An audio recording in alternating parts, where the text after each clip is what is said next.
पांचवा वाजिब रुकू कहलाता है। नमाज में पांचवें नंबर पे जो वाजिब आता है वो रुकू है। नमाज की हर रकात में एक रुकू वाजिब है। हर रकात में क़िराअत के बाद जब सूरह रहमत पढ़ लिया, दूसरा सूरा भी पढ़ लिया, उसके बाद अब वाजिब है कि रुकू के लिए झुक जाए, और ये रुकू वाजिब है और वाजिब रुकनी।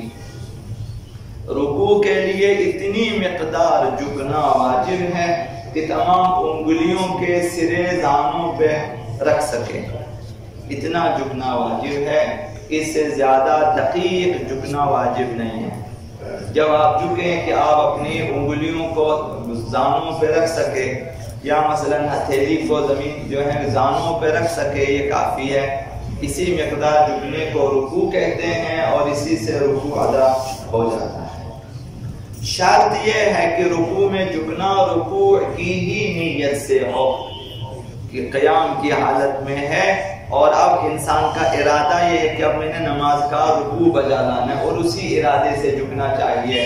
किसी और मकसद के लिए न झुके, कोई चीज उठाने के लिए न झुके, रुकू की नीयत से ही झुकना वाजिब है। और मामूल है, आम तौर पर आप देखते हैं रुकू सामने इंसान झुक जाता है, ये मामूली है। अगर खिलाफ मामूल रुकू करे, दाएं तरफ झुके, बाएं तरफ झुके, पीछे को झुके या जानों को आगे को निकाल कर झुके, तो खिलाफ मामूल अगर रुकू अंजाम दे तो नमाज तो रुकू बातिल है। जब रुकू बातिल हो जाएगा, नमाज बातिल हो जाएगा। लिहाजा वो जो आप देख रहे हैं कि सब आगे को झुक जाते हैं, जानों पीछे है, और इसी अंदाज में झुकना चाहिए। जो लोग बैठ कर रुकू करते हैं, बाज़ लोग खड़े होकर नमाज नहीं पढ़ सकते, बैठ कर नमाज पढ़ते हैं, तो बैठ कर नमाज पढ़ने वालों के लिए रुकू में इस हद तक झुकना वाजिब है कि उसका चेहरा ज़ानों के बराबर, घुटनों के बराबर पहुंचे। इस कदर झुकना वाजिब है, उसी को रुकू कहते हैं। जो लोग बैठ कर नमाज पढ़ते हैं, रुकू में इस कदर झुके कि चेहरा जो है ज़ानों के मुकाबिल बराबर में आ जाए। नमाज में रुकू वाजिब रुकनी है। वाजिब रुकनी का मतलब यह है कि आमदन या सहवन कम हो या ज्यादा हो, नमाज बातिल हो जाएगी। तो लिहाजा रुकू रुकन है, भूले से भी अगर रुकू न किया तो नमाज बातिल हो जाएगी। वाजिब है कि रुकू से पहले क़याम की हालत में हो। ये उस दिन भी अर्ज किया कि क़याम से रुकू में आना वाजिब है। रुकू से पहले हतमन नमाज गुजार को चाहिए कि वो क़याम की हालत में हो, और क़याम की हालत से ही रुकू की तरफ आ जाए। ये क़याम मुत्तसिल बरुकू कहलाता है और ये वाजिब है। रुकू की हालत में बदन का साकिन होना वाजिब है। तुमअनीना कहते हैं इसे। जब आप रुकू में पहुंच जाए तो बदन को साकिन कर दे, साबित कर दे, हरकत को खत्म कर दे, हिलना जुलना बंद कर दे, और अपने इख्तियार से बदन को हरकत न दे। अगर चीज जिक्र वाजिब में मसरूफ न भी हो, यह हज़रत आयतुल्लाह सिस्तानी का फतवा है। रुकू में जब तक आप हैं, बदन साकिन होना चाहिए, अपनी मर्जी से हरकत न दे। अगर जो है गैर इख्तियारी तौर पर बदन हिले तो परवाह नहीं है, अपनी मर्जी से बदन को हरकत न दे। हजरत आयतुल्लाह मकारिम शिराजी ने फरमाया, रुकू में जिक्र वाजिब की मिक़दार तक बदन का साकिन होना वाजिब है। ये मोमिनीन को पता है कि नमाज में जा बजा तुमअनीना है।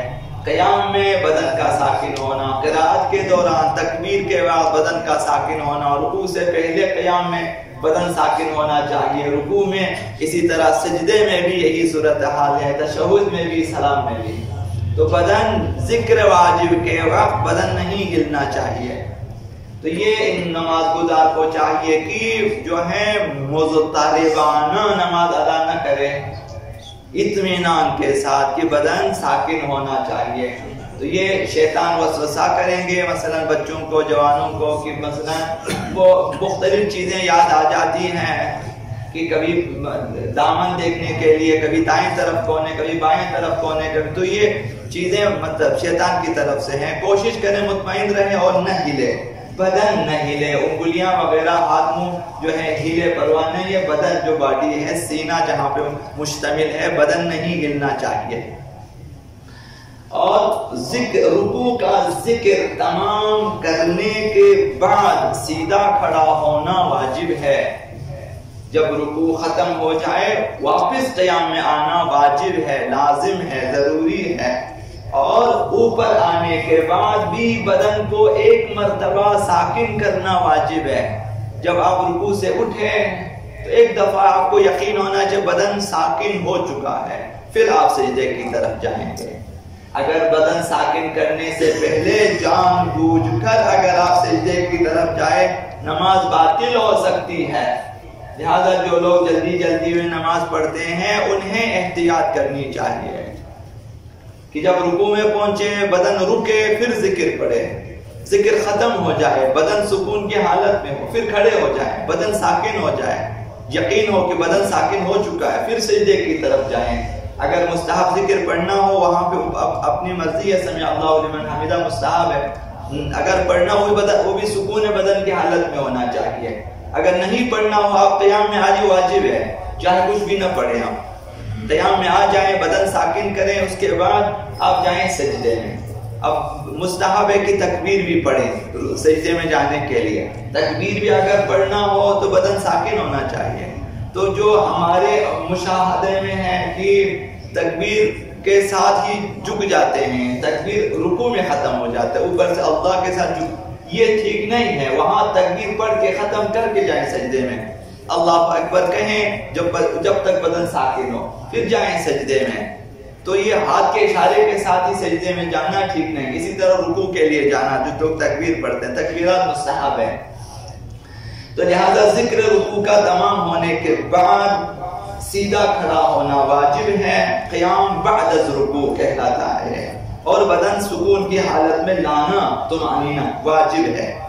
اگر جان بوجھ کر کھڑے ہونے سے پہلے بدن ساکن ہونے سے پہلے سجدے میں جائے تو نماز باطل ہو جائے گی. اللهم انا نسألك باسمك العظيم الاعظم العز الجل الاكرم يا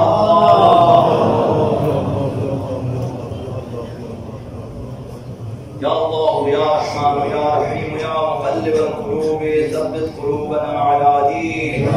اللهم اهدنا من عندك واحفظ علينا من فضلك وانشر علينا من رحمتك وانزل علينا من بركاتك بحق محمد وآله الطيبين الطاهرين إلى رحم المؤمنين والمؤمنات.